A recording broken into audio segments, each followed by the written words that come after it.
Hello दोस्तों, मैं हूं अंकित सिंह और आज मैं जो न्यूज़ आपको देने वाला हूं ना वो बहुत ही ज़्यादा सोचने विचारने वाला है। लेकिन उससे पहले मैं आपको एक वार्निंग दे देता हूं। देखो, अगर आप सत्य को नहीं सुनना चाहते या फिर सत्य नहीं सुन सकते तो इस वीडियो को पूरा मत देखिएगा। क्यों?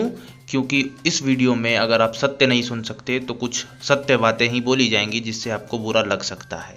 चलिए अब टॉपिक पे आते हैं। देखिए, एक लड़का है जिसका नाम आयुष है, ठीक है। तो लड़का क्या आदमी टाइप में है, बट लड़का एक मान सकते हैं, जो बजरंग दल के कार्यकर्ता है, ठीक है। तो वो जा रहे थे अपने बाइक से। उन्होंने पहले नुपुर शर्मा का सपोर्ट कर रखा था, ठीक है। अब नुपुर शर्मा का भारत में सपोर्ट करना आप समझ सकते हो कि क्या हो सकता है। तो ऐसे ही जब वो बाइक से जा रहे थे तो कुछ लोगों ने उनका पीछा किया और पीछा करने के बाद उन्हें रोका और पूछा कि क्या तुमने नुपुर शर्मा के बारे में कुछ बोला है। तो उन्होंने कहा हाँ, और ज्यों ही उन्होंने हाँ कहा त्यों ही, ठीक है, पहले तो वो नाम कंफर्म करते हैं, उसके बाद पूछते हैं कि क्या सपोर्ट किया है, और ज्यों ही उन्होंने की बोला हाँ, त्यों ही उन्होंने जो भी रोके थे उन लोगों को उन्होंने हमला कर दिया। समझे? हमला करके उन्हें घायल कर दिया, उनको मारने की धमकी एंड गला काटने की भी धमकी दी। लेकिन यहाँ पे एक ट्विस्ट आता है कि जो आयुष हैं उनके दोस्त लोग भी पीछे से आ रहे होते हैं उसी रोड से, ठीक है।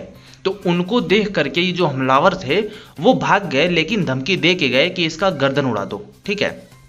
जैसे कि भारत में देख रहे हैं कि जो भी लोग ऐसे बोल रहे हैं, नुपुर शर्मा का जो भी सपोर्ट कर रहा है या फिर कुछ भी, उनका गर्दन उड़ रहा है, ठीक है। बहुत आसानी से उड़ा दिया जा रहा है। और मैं क्या कहूँ, अब कहने को तो कुछ रह नहीं गया क्योंकि सभी लोगों को पता है। तो इन लोगों के ऊपर जो धाराएं लगी हैं वो मैं बता देता हूँ, ठीक है, कि कौन कौन सी धाराएं लगी हैं आईपीसी की। तो देखिए, जैसे कि धाराओं बताता हूँ, 307, 147, 148, 149, 254, 94 मतलब 290, 94, हाँ 94, 54 नहीं 94, और 506, ठीक है। इसके तहत केस दर्ज किया गया है। आप समझ सकते हो कि धाराएं तो बहुत लगी हैं और इसमें कोई एक दो लोग शामिल नहीं हैं।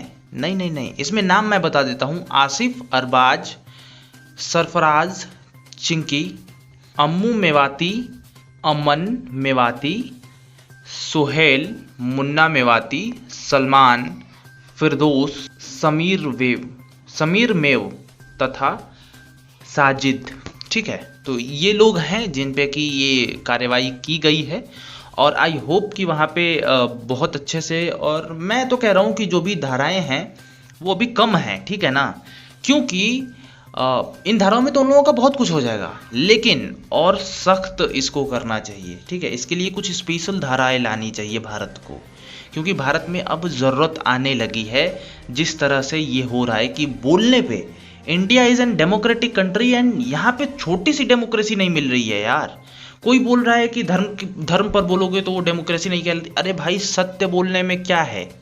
एक बात बताओ, धर्म के बारे में नहीं बोला जाता है लेकिन धर्म के बारे में सत्य तो बोला जाता है।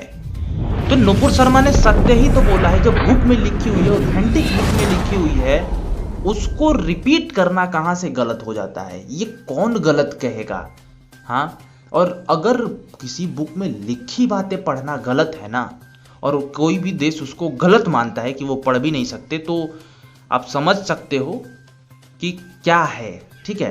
वो देश, मतलब मैं भारत को नहीं बोल रहा, लेकिन यहाँ पे ऐसी इतना सख्त नहीं होना चाहिए। यहाँ पे सरिया नहीं है, देखना चाहिए। मैं क्या बोलना चाहता हूँ बस इतना ही मैं बोल रहा हूँ, नहीं तो बहुत बुरा मैं बोल सकता हूँ, ठीक है, बहुत बुरा मैं बोल सकता हूँ।